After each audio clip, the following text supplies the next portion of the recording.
चलते हैं समंदर के किनारों तक, किनारे पर ही देखेंगे किनारा कौन करता है। तो 4 जून को पता चल जाएगा कि जनता जो है वो किससे किनारा कर रही है और जो है किसको समर्थन कर रही है। तो ये तो राजनीतिक दावे प्रतिदावे होते रहेंगे, वो 4 जून की शाम तक ये होता रहेगा। जब ये लगेगा कि ये बिल्कुल टक्कर चल रही तो हर लोगों की सरकार बनती रहेगी, ये उनका काम। और जब तक जो है वो चुनाव में हारते नहीं तब तक हर आदमी ये कहता है कि हम जीत रहे हैं।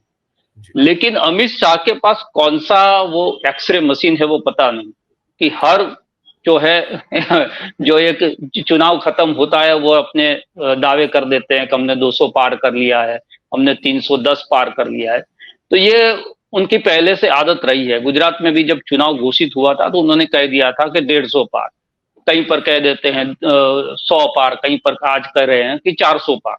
तो ये एक बात है लोगों के बीच में कि हम जो जीत रहे हैं। प्रधानमंत्री भी जो है वो भी मीटिंग कर रहे हैं, अधिकारियों पर ये बात जता रहे हैं कि हमारी सरकार आने वाली है और पहले 100 दिन में हम क्या उसमें कर सकते हैं। तो ये वातावरण बनाने की कोशिश है कि जो परिस्थिति जमीन पर दिख रही है हकीकत में ये है नहीं। सरकार में जो है हम ही वापिस आ रहे हैं और जो प्रधानमंत्री है वो नरेंद्र मोदी है, मानकर चलिए। तो प्रशासन भी कभी कभी ऐसा हो जाता है कि जब दिखता है कि ये सत्ता जाने वाली है तो प्रशासन साथ छोड़ने लगता है।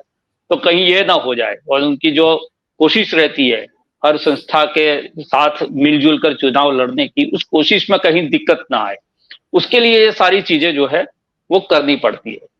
लेकिन पूरे देश में जो दावे कर रहे हैं कि हम इतना जीतेंगे, ये करेंगे, वो करेंगे, तो अमित शाह के पास वो जो एक्सरे मशीन है उन्होंने यहाँ इफ्को के चुनाव में क्यों नहीं लगाई कि भाई आपका जो समर्थक था उसको पूरे 100 वोट भी नहीं मिल रहे, 63 वोट पे वो सिमट रहा है, वो आपको पहले से क्यों पता नहीं चला।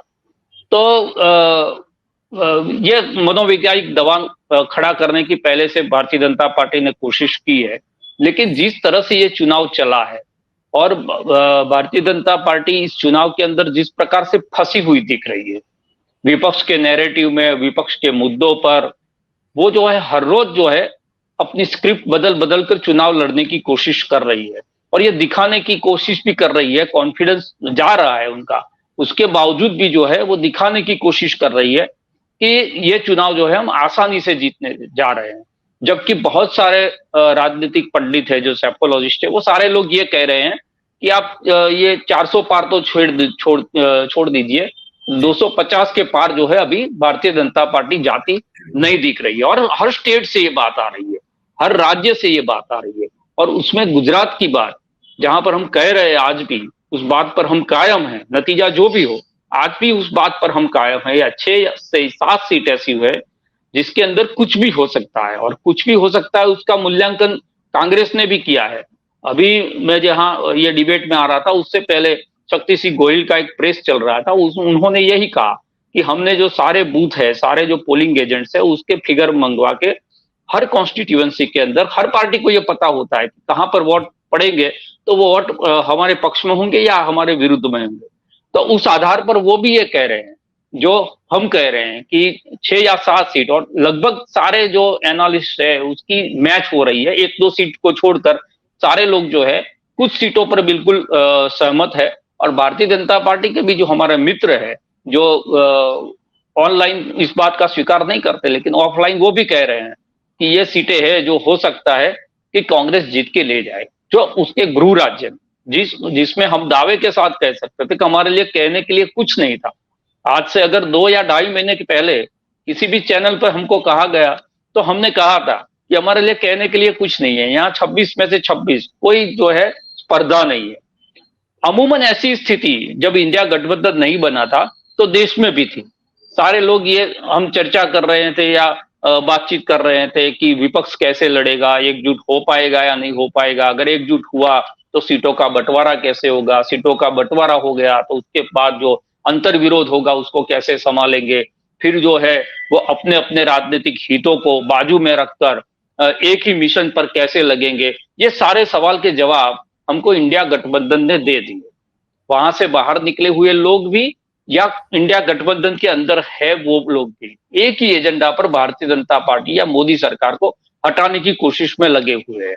सारे नेताओं की बॉडी लैंग्वेज आप देखिए, स्टेज साझा करते हैं, वहां पर उनका जो है एक दूसरे के प्रति का व्यवहार देखिए, एक दूसरे की सीटों पर जिस प्रकार से प्रचार कर रहे हैं, जहां आम आदमी पार्टी उत्तर प्रदेश में कोई स्टेक नहीं है, उसके बावजूद वहां पर उनके जो नेता है वो मेहनत कर रहे हैं। जो कन्हैया कुमार है उसके ही चुनाव जीतने के लिए केजरीवाल रोड शो कर रहे हैं। हमने अखिलेश और राहुल गांधी की जुगलबंदी को देखा है, हमने जो है तेजस्वी और राहुल गांधी की जुगलबंदी को देखा है। तो बिल्कुल कागज पर यह गठबंधन नहीं दिख रहा, ये गठबंधन जो है वो जमीन पर उतरता दिख रहा है।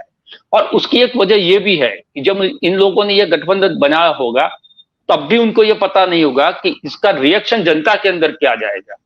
लेकिन जैसे ही कांग्रेस का न्याय पत्र निकला और वो संविधान का जो है वो लेके हाथ में उन्होंने प्रचार शुरू किया, उसके बाद जिस प्रकार से जमीन पर जो है परिवर्तन होता दिखा, तो सारे लोगों के अंदर कॉन्फिडेंस पैदा होते गए। तो विपक्ष के अंदर चुनाव के हर दिन जो है वो कॉन्फिडेंस बढ़ता जा रहा है। और भारतीय जनता पार्टी जो समझ रही थी कि ये चुनाव जो है वो तो बिल्कुल आसान है, हमको सिर्फ बल्ला लेकर विकेट पे उतरना है, रन अपने आप बन जाएंगे, वो जो है एक एक रन जुटाने के लिए जो है वो मुश्किल में है। महाराष्ट्र और बिहार, जहां पर हम कह रहे हैं कि महाराष्ट्र बिहार क्या कर रहा है, वो सारे लोगों की उस पर नजर है। पहले चरण से लेकर 5वें चरण तक वहां वोट प्रतिशत नहीं बढ़ पा रहा है।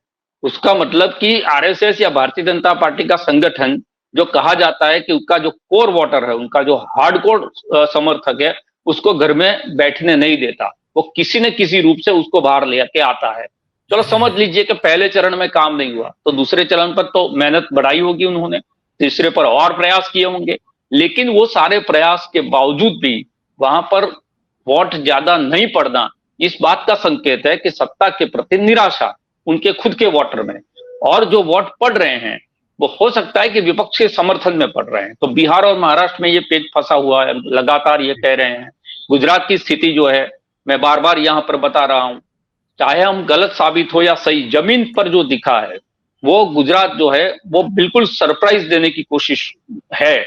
बहुत सारे लोग डर डर के 1 या 2 सीट कह रहे हैं, लेकिन आज बहुत बड़े अखबार के संपादक जो है उनसे बातचीत हो रही थी, उन्होंने कहा कि राजेश भाई आश्चर्य नहीं होगा अगर 3 से 4 सीट कांग्रेस निकाल के ले जाए और 3 या 4 सीट ऐसी हो जिसमें भारतीय जनता पार्टी 20 या 25 हजार वोट से शायद जीत सके, ये जो है उन्होंने कहा है। तो जमीन पर यह स्थिति है। और दूसरी बात यह हुई, चुनाव खत्म होने के बाद एक और जो है लड़ाई भारतीय जनता पार्टी के भीतर शुरू हुई गुजरात में, उसकी भी चर्चा हमने बार बार की है। तो संगठन के अंदर भी एक कॉन्फिडेंस पैदा हो रहा है इन दोनों के खिलाफ। ये जो गुजरात के ये 2 लोग जो है उससे सिर्फ जो है देश परेशान ऐसा नहीं है, उनका खुद का संगठन भी उतना परेशान है कि कब जाके इनसे जो है छुटकारा मिलेगा। और उसमें भी एक बात ये चल पड़ी है कि अगर वहां पर जो है वो सत्ता गई तो अमित शाह यहाँ वापस आ जाएंगे, तो आनंदीबेन पटेल, CR पाटिल सारे जो है उनके जो स्लीपर सेल था वो एक्टिव हो गया। और वो भी ये कोशिश में है कि ये तो क्या हो जाएगा, वो मोदी जी गए और अमित शाह अगर वापिस आते हैं तो ये तो और हम सबको दबाएंगे, फिर तो जो है एक ही आदमी की यहाँ पर चलेगी। तो इस पर भी एक राजनीति धीरे धीरे शुरू हो गई है और चुनाव के नतीजे उसमें आग में घी डालने का काम करेंगे, ये अभी से दिख रहा है।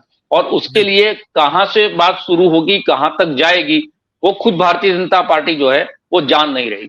तो ऐसी स्थिति हो सकता है कि 4 जून के बाद आपको राष्ट्रीय स्तर पर भी देखने को मिले। तो बिल्कुल ये चुनाव जो है बिल्कुल इंटरेस्टिंग है, रोचक है। आज की स्थिति के अंदर कोई भी दावे के साथ ये नहीं कह सकता कि भारतीय जनता पार्टी ने जो दावा किया है उस दावे के साथ वो सत्ता में आ रही। ये भी नहीं कह सकता कि जो है वो 290 या 270 तक आएंगी। सारे लोग ये बता रहे हैं कि अभी जो है 230-250 के बीच में मामला फंसा हुआ है, यानी कि पूर्ण बहुमत की सरकार भारतीय जनता पार्टी की नहीं आ रही है। उस पर सारे लोग सहमत है। जो बहुत कंजर्वेटिव होके बता रहे हैं वो भी ये कह रहे हैं कि 230 से 250 के बीच का मामला अभी आज की तारीख में दिख रहा है। उसका मतलब कि पूर्ण बहुमत में वो नहीं है। और मैंने बार बार कहा है, अगर पूर्ण बहुमत नहीं है तो नरेंद्र मोदी का ये स्वभाव नहीं कि अल्पमत की सरकार, जो उनका ईगो है, जो उनका अहंकार है, उसके चलते वो चला पाएंगे।